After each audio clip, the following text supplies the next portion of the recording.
તો વાત કરીએ ધોળકાની તો હર ઘર તિરંગા યાત્રા અંતર્ગત આજરોજ ધોળકા શહેરમાં તિરંગા યાત્રાનું આયોજન કરવામાં આવ્યું। સ્વાતંત્ર્ય પર્વની ઉજવણીની તૈયારીના ભાગરૂપે ધોળકા વહીવટીતંત્ર દ્વારા 4.5 કિલોમીટર લાંબી યાત્રા કે જ્યાં ધારાસભ્ય કિરીટસિંહ ડાભીની અધ્યક્ષતામાં કાર્યક્રમ યોજાયો, ત્યારે ધોળકા નગરપાલિકા કચેરીથી કલીકુંડ સર્કલ સુધી ભવ્ય તિરંગા યાત્રા યોજાઈ, જ્યાં અનેરો થનગનાટ અને અભૂતપૂર્વ ઉત્સાહ જોવા મળ્યો। ત્યારે અખંડ ભારતની એકતાના જે યશગાન ગાતી તિરંગા યાત્રા આઝાદીના અમૃતકાળમાં પ્રધાનમંત્રીના આહવાનથી હર ઘર તિરંગાનું રાષ્ટ્રવ્યાપી અભિયાન ચાલી રહ્યું છે, જ્યાં સમગ્ર દેશમાં જ્યાં જુઓ ત્યાં ચારે બાજુ તિરંગો લહેરાઈ રહ્યો છે।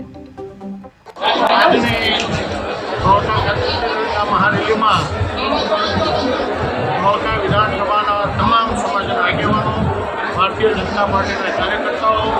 અને ભાઈઓ બહેનો, તાલુકા પંચાયતના અધિકારી, મામલતદાર, પ્રાંત, સ્કૂલના બાળકો, તમામ ક્ષેત્રના સરકારી અધિકારીઓ અને આ વિસ્તારના તમામ સમાજના આગેવાનોને, યુવાનો, બહેનોએ સૌએ મહારેલીમાં ભાગ લઈ અને એક રાષ્ટ્ર ભાવના પેદા થવા માટે આજે જે રેલીમાં મહારેલી પણ વધારે લોકો સ્વયંભૂ ઉમટી પડ્યા